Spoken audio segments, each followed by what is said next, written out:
Hello, Dungeon Masters. Well, since I'm trying to add a few more hot environment maps to my collection, it seems only right to have a unique and interesting campsite near an oasis. This will allow for daytime or nighttime ambushes, as well as great roleplay during the moments of rest. I found over my time as a games master that the rest stops are some of the best places to trigger dreams or memories of the past to encourage characters to reveal some of their backstory. Recently, in our personal game, one of the characters saw the dead spirit of one of their friends as a kind of memory or hallucination. It then went on to turn into a few hours of character development whilst they were resting. I like to give the players a chance to do this semi-regularly. It gets them nice and attached to each other, so when things eventually go badly, they fight all the harder to save each other or achieve their goals. I wanted there to be a large contrast between the harsh desert and its muted, dry, sandy colours, and the vibrant, moist green oasis. Moist. I also fancied the oasis to have a more unusual source of water. Clearly the geyser erupts fresh water from some large underground source. I also wanted there to be fresh fruits of a larger variety than normal. I regularly include some type of gatherable resource in my maps. They can be collected and used for trade, or perhaps crafting, or even as a simple pleasure like freshly picked fruit. To have that variety of fruit, I just needed to work out how they got there in the first place. In the end, I decided on birds and fellow humanoids eating fruit and spreading the seeds near the water's edge. From that we can work out that the Oasis and Geyser have been active for many years. This is likely a well-travelled route by those who know of it. Resting here during the day would allow for fresh food and water to be gathered. There isn't any permanent structure here, but that just allows the natural anomaly to shine. This would also potentially open the door to roaming animals coming to drink their fill here too. It's an interesting situation if a scorpion that was hidden in the sand after drinking its fill of water and is resting until the night time when it hunts was to find the adventurers disturbing its rest. The map making process took around 30 minutes, and as you can see, it will be very easy to replicate. Do you like this map and would you want to see more? Drop me a comment letting me know what you think. Mostly, I just focused on the feeling of being safe from the wind and sand.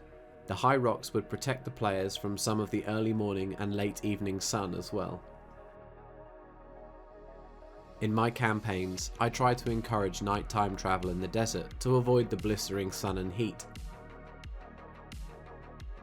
Nighttime in the desert in my games is reasonably well lit due to a lack of cloud cover.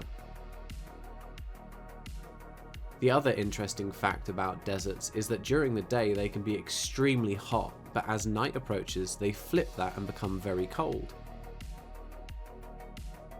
As a real life example, the Sahara Desert, that reaches around 35 to 38 degrees Celsius during the day, can fall as low as -4 degrees Celsius at night.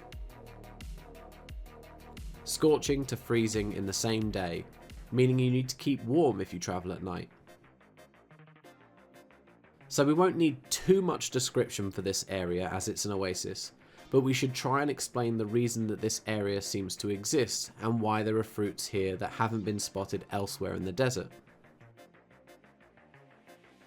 Nestled within a rugged embrace of wind-sculpted red rocks, the oasis emerges as a verdant haven amid the arid expanse of the desert. These natural rock formations, shaped by centuries of erosion, form a protective barrier around the oasis, shielding it from the harsh desert winds and sands.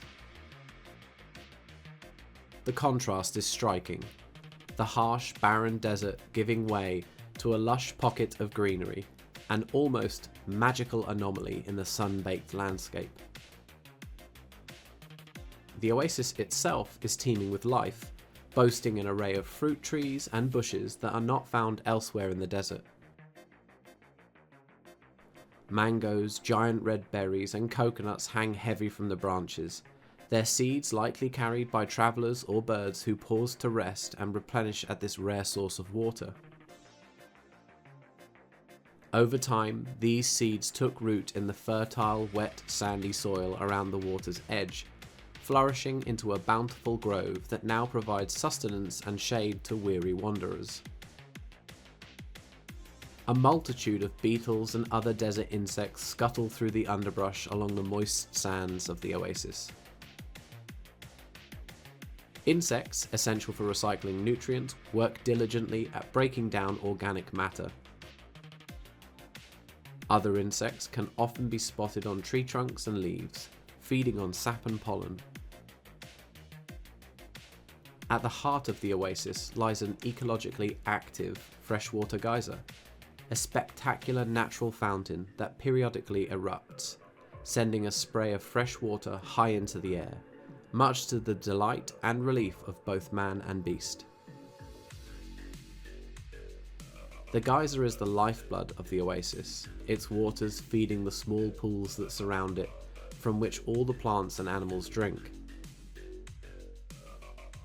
If the geyser ever went dormant, it would spell the end for this little area of life. Near to the water's edge, a raised area of red rock provides an ideal camping spot. This natural platform rises above the soft, moist sand, offering a firm, dry foundation for tents and fires. The elevated position also affords a panoramic view of the entire oasis, encompassing the lush greenery and the stark, beautiful contrast of the surrounding rock and desert. So, would you like to stop here and rest as a player character? What would you change about this map to improve it? Thanks for stopping by. As always, please help us make more videos for you. It's free and easy. Hit that like button and sub if you want more. Leave a comment below to tell me what you would like to see next. And as always, may the dice ever be in your favour.